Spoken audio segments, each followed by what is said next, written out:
प्रश्नमाला 4 अभी हल करेंगे। तो देखिए क्वेश्चन पहला कह रहा है निम्नांकित रिक्त स्थानों को विपरीत क्रियाओं से भरिए। तो यहाँ पे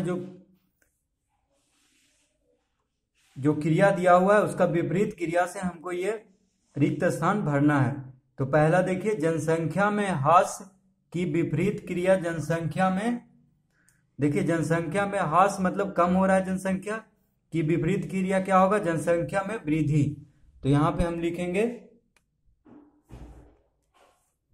वृद्धि। ठीक है। अब देखिए देश में शांति की विपरीत क्रिया, देश में शांति के विपरीत क्या होगा, अशांति। तो यहां पे हम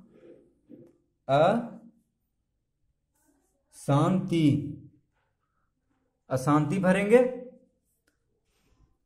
तीसरा में देखिए पश्चिम की ओर यात्रा करने की विपरीत क्रिया। तो पश्चिम की ओर यात्रा करने की विपरीत क्रिया क्या होगा, पूरब की ओर यात्रा करना। पश्चिम का उल्टा होता है पूरब, तो यहां पे हम भरेंगे पूरब। अब देखिए अपने बैंक के पासबुक से रुपया निकालने की विपरीत क्रिया, अपने पासबुक में रुपया यहां पे निकालना है, रुपया निकालने का विपरीत क्रिया पूछ रहा है। तो पासबुक में रुपया जमा करना, यहां पे जमा लिखेंगे, निकालने का उल्टा होगा जमा। किसी बहुमंजिले भवन में लगे लिफ्ट से ऊपर जाने की विपरीत क्रिया लिफ्ट से नीचे उतरना। देखिए ऊपर जाने का उल्टा क्रिया क्या होगा, उतरना। तो यहां पे लिखेंगे उतरना। किसी व्यापार में हानि की विपरीत क्रिया, उस व्यापार में हानि के उल्टा क्या होता है, लाभ। तो यहां पे भरेंगे लाभ। -50 डिग्री सेल्सियस की विपरीत क्रिया। तो -50 है डिग्री सेल्सियस है, तो इसका विपरीत क्रिया क्या होगा, +50 डिग्री सेल्सियस। अब देखिए +100 रुपया की विपरीत क्रिया, यहां पे +100 है तो यहां पे उसका उल्टा होगा -100 रुपया। अब देखिए ये रिक्त स्थान सब भरा गया है, तो इसको आप लोग कॉपी में लिख सकते हैं। क्वेश्चन नंबर दूसरा देखिए 3 में निम्नांकित में से किसे जोड़ा जाए कि योगफल 0 हो जाए। तो देखिए 3 में किसे जोड़ा जाए कि दोनों को जोड़ करके क्या होना चाहिए, 0 हो जाए। तो यहाँ पे 0 दिया हुआ है, -3 +3 और 1। तो यहाँ पे देखिए +3 यहाँ पे है, 3 है, तो इसके आगे कोई चिन्ह नहीं है, तो ये प्लस में है। ठीक है, तो इसमें क्या जोड़ेंगे, तो इसमें -3 जोड़ेंगे, तभी दोनों को जोड़ क्या हो जाएगा, 0 हो जाएगा। क्योंकि +3 और -3 क्या हो जाता है, 3 से 3 घटेगा तो क्या हो जाएगा 0। तो 3 में +3 जोड़ेंगे तो योगफल क्या हो जाएगा 0। तो इसका आंसर होगा -3 यानी दूसरा। अब देखिए तीसरा में -2 में निम्नांकित में से किसे जोड़ा जाए कि योगफल 0 हो जाए। तो यहाँ पे -2 है, तो -2 में +2 जोड़ेंगे तभी योगफल 0 हो जाएगा। क्योंकि -2 और +2 क्या होता है, 0। क्वेश्चन नंबर 4 देखिए निम्नांकित को पूर्णांकों में व्यक्त कीजिए। तो देखिए पहला है 7 डिग्री 0 से अधिक। तो 0 से अधिक है, तो 0 से जब भी अधिक होगा तो प्लस में होगा। ठीक है, तो यहां पे सिर्फ इसका लिख देंगे, इसके सामने +7। अब देखिए 11 डिग्री 0 से कम। तो 0 से कम होगा तो माइनस में होगा, तो इसका आंसर हो जाएगा -11। 0 से कम में माइनस में चला जाता है संख्या और 0 से ज्यादा में प्लस में। ठीक है, 100 रुपया की राशि बैंक से निकालना। तो बैंक से निकल रहा है, तो देखिए जमा होता है तो अच्छा उसको हम प्लस में लिखते हैं, और जब निकलता है तो वो समझिए कि माइनस में उससे निकल रहा है, तो यहां पे होगा -100। अपने खाते में 1000 रुपया जमा करना। तो जमा करना यानी पॉजिटिव काम हो रहा है, तो प्लस में लिखेंगे +1000। ठीक है, तो इसको ये सब हल हो गया है। अब देखिए क्या 0 एक धनात्मक संख्या है? तो 0 देखिए क्या 0 एक धनात्मक संख्या है? तो नहीं, क्योंकि 0 ना तो धनात्मक है ना ही ऋणात्मक है। ठीक है, तो यहां पे लिखेंगे नहीं। दूसरा 6 में देखिए क्या 0 एक ऋणात्मक संख्या है? तो इसमें भी नहीं होगा, क्योंकि 0 ना ही धनात्मक है ना ही ऋणात्मक है। क्या 0 एक पूर्णांक है? तो हाँ लिखेंगे, 0 एक पूर्णांक है। तो देखिए 0 कैसे पूर्णांक है? देखिए 0 के बायां तरफ से देखिए ऋणात्मक पूर्णांक हुआ। देखिए 0 से -1, -2, -3, और 0 के इधर दायां तरफ सब धनात्मक पूर्णांक हुआ। देखिए 1, 2, 3, 4 यानी सब प्लस में है, और 0 के इधर बायां तरफ सब माइनस में है। तो इसको बोलते हैं ऋणात्मक पूर्णांक। इधर जो है 0 के इधर दायां तरफ उसको बोलते हैं धनात्मक पूर्णांक। और 0 को सिर्फ हम पूर्णांक बोलेंगे, ना ही धनात्मक ना ही ऋणात्मक। तो यहाँ पे क्या 0 एक पूर्णांक है? उसका आंसर हो जाएगा हाँ। हाँ 0 एक पूर्णांक है। निम्नलिखित में धनात्मक एवं ऋणात्मक पूर्णांकों को पहचानिए। क्वेश्चन नंबर 8 देखिए। तो इसमें हम जो धनात्मक है उसको उसके सामने धनात्मक पूर्णांक वाला के सामने धनात्मक पूर्णांक जो यहाँ पे उसको लिखेंगे, और जो ऋणात्मक पूर्णांक है उसको ऋणात्मक पूर्णांक के सामने लिखेंगे। तो क्वेश्चन नंबर 8 का पहला देखिए। इसमें पूछ रहा है कि धनात्मक पूर्णांक कौन है और ऋणात्मक पूर्णांक कौन है। तो देखिए धनात्मक पूर्णांक मतलब जो प्लस में है। ठीक है, तो यहाँ पे कौन कौन है? देखिए 5 है, कॉमा +3 है। 5 में देखिए प्लस नहीं लगा हुआ है, फिर भी जिसमें नहीं लगा होता है वो धनात्मक ही होता है। तो 5, +3, और कौन है? 1। देखिए ये भी धनात्मक है, लेकिन ये पूर्णांक नहीं है, ये भिन्न है, 2/3। ठीक है, जो सिर्फ 1 है, अकेले है, उसको सिर्फ लिखेंगे, बटा वाले को नहीं लिखेंगे। देखिए ये धनात्मक था तो इसको नहीं लिखेंगे, सिर्फ हम पूर्णांक का बात कर रहा है, भिन्न का नहीं। तो यहाँ पे 5 हो गया, +3 हो गया, और 1, ये सब धनात्मक हुआ। देखिए ऋणात्मक में कौन है? तो ऋणात्मक में सिर्फ -6 है, तो यहाँ पे इसके सामने लिखेंगे -6। ठीक है, तो धनात्मक में 5, +3 और 1, और ऋणात्मक में 6, माफ कीजिए -6। देखिए दूसरा में -17, 62, 5/6, 5.3, -10, -8 +11, -4। तो इसमें धनात्मक पूर्णांक कौन हुआ? तो देखिए 62, और कौन है? तो और कोई नहीं है। देखिए 5.3 को हम नहीं लिखेंगे, क्योंकि यहाँ पे दशमलव वाला संख्या नहीं लिखना है, सिर्फ पूर्णांक लिखना है।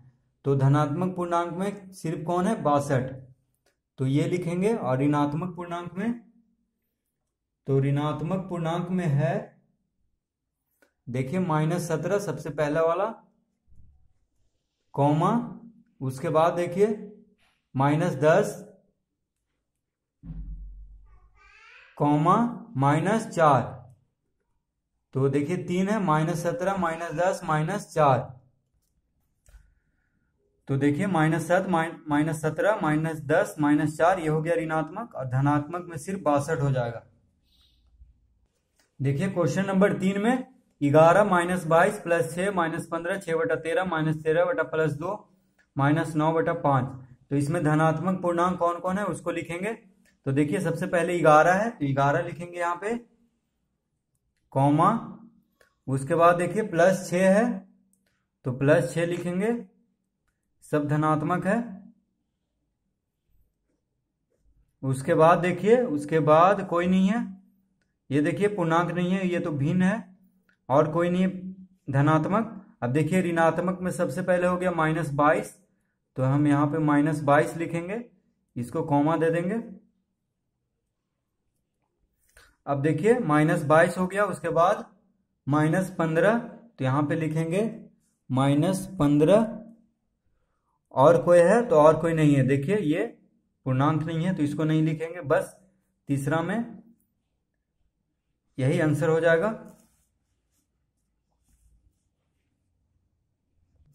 क्वेश्चन नंबर 9 देखिए, निम्नलिखित के जोड़ का प्रतीप अवयव लिखिए। देखिए क्वेश्चन नंबर 9 में कह रहा है प्रतीप अवयव लिखने, तो +10 का प्रतीप अवयव क्या हो जाएगा, -10।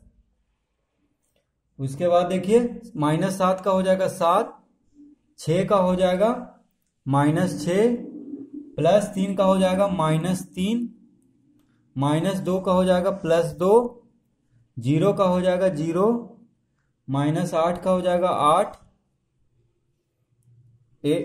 +10 का हो जाएगा -10, +9 का हो जाएगा -9। तो देखिए प्रतीप अवयव क्या होता है, जो धनात्मक है उसको ऋणात्मक बस बना देंगे और जो ऋणात्मक है उसको धनात्मक। तो देखिए 6 का -6, +3 का -3, -2 का +2, 0 ना तो धनात्मक है ना ही ऋणात्मक है, तो 0 का 0 ही लिखेंगे। 7 में देखिए -8 का +8 लिखेंगे, +10 10 का -10, +9 का -9। ठीक है, तो यही हो गया प्रतीप अवयव, जोड़ का प्रतीप अवयव। इसी तरह इसका हल कर देंगे। क्वेश्चन नंबर 10 देखिए, निम्नलिखित में सही एवं गलत कथनों को चिन्हित करें। तो देखिए 10 का पहला क्वेश्चन, -11 के जोड़ का प्रतीप अवयव 0 है, तो यह सही है कि गलत, तो यह गलत है, तो यहां पे हम गलत लिखेंगे। ठीक है, इसके सामने, क्योंकि देखिए -11 के जोड़ का प्रतीप अवयव क्या होगा, +11। अभी हम ऊपर वाला बनाए थे। अब देखिए -18 के जोड़ का प्रतीप अवयव +18 है, तो ये देखिए सही है, तो यहाँ पे हम सही लिखेंगे इसके सामने।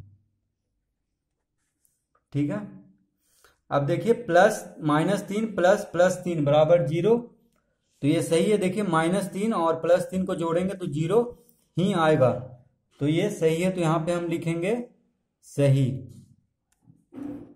अब देखिए 0 एक पूर्णांक नहीं है, क्योंकि यह न तो धनात्मक है और न ऋणात्मक, तो ये बात गलत है, क्योंकि 0 एक पूर्णांक है, सिर्फ पूर्णांक है। 0 ना तो धनात्मक पूर्णांक है ना ही ऋणात्मक, लेकिन पूर्णांक है 0, तो यहाँ पे नहीं है कह रहा, तो इसलिए ये गलत है। तो 4 में हम क्या लिख देंगे, गलत, इसके सामने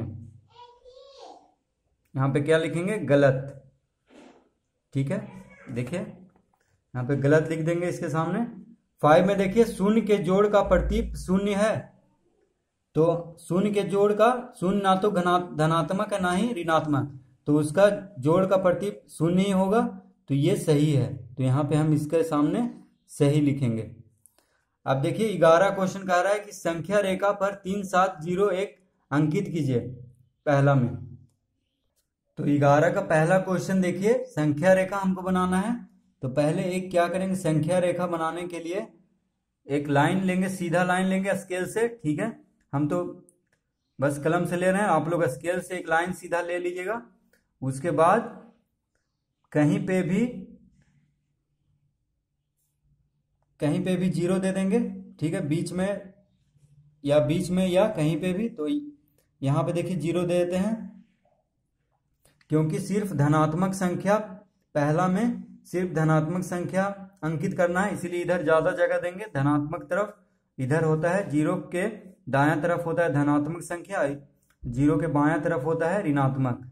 तो देखिए बराबर बराबर दूरी पे पहले 1 देंगे, उसके बाद यहाँ पे देंगे 2, यहाँ पे देंगे 3, यहाँ पे देखिए बराबर बराबर सब दूरी पे होना चाहिए, 4, 5, 6, 7, 8, कितना भी हम ले सकते हैं अपना मन से, जहां तक भी जगह हो वहां तक ले लेंगे। ठीक है, तो 9 और यहां मान लीजिए 10 हो गया। ठीक है, तो हम 10 तक ले लिए हैं। देखिए रेखा सीधा होना चाहिए।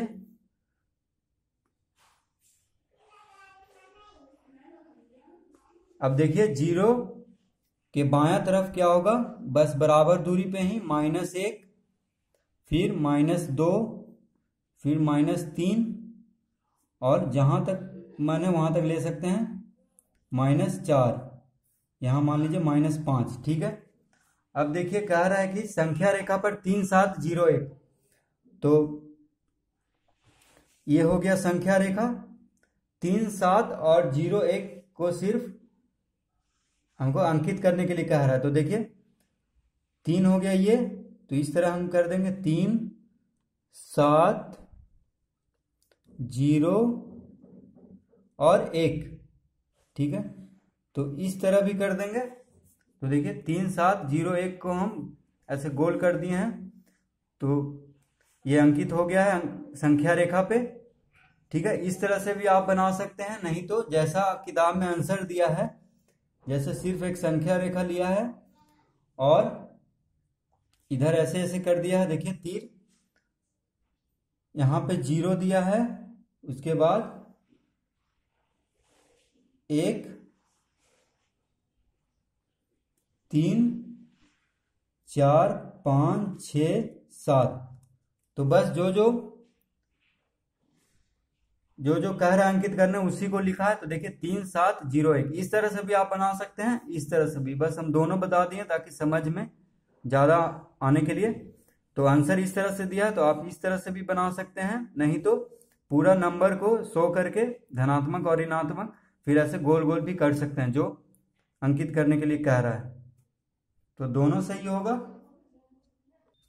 और यहाँ पे हम नाम भी दे सकते हैं, ए जैसा कि दिया हुआ है, बी सी और डी। देखिए 3 7, तो 3 में ए दे दिया, 7 में बी, 0 फिर है तो सी, फिर डी, तो नाम भी दे सकते हैं। तो दूसरा में देखिए कह रहा है संख्या रेखा पर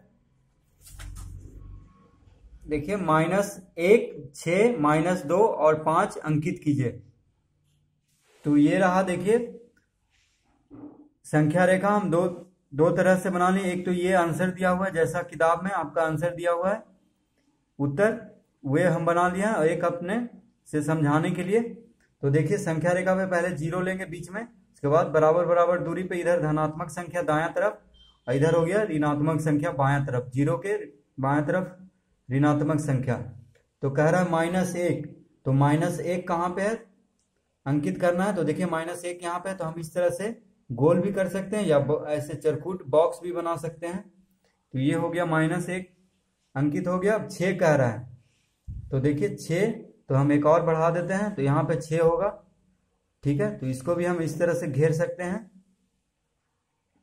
देखिए तो ये हो गया। इसको भी चरखूट ऐसे बॉक्स बना सकते हैं या गोल, कैसा भी जैसा भी मन है।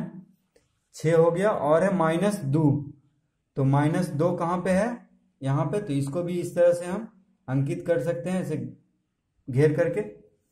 और है कौन कह रहा है 5, तो 5 को भी हम इस तरह से, ये तो हो गया हम समझाने के लिए बनाया, आप इस तरह से भी बना सकते हैं, गलत नहीं होगा। देखिए जो कह रहा है उसको हम अंकित कर देंगे, यानी ऐसे घेर देंगे।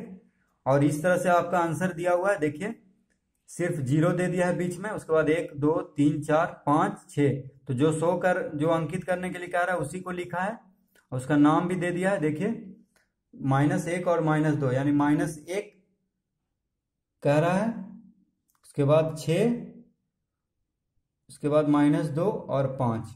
तो नाम भी कुछ भी दे सकते हैं, ABCD कुछ भी, कहीं भी कोई जरूरी नहीं, इसको ए ही दे, इसको बी भी, ए भी, कुछ भी दे सकते हैं, ठीक है।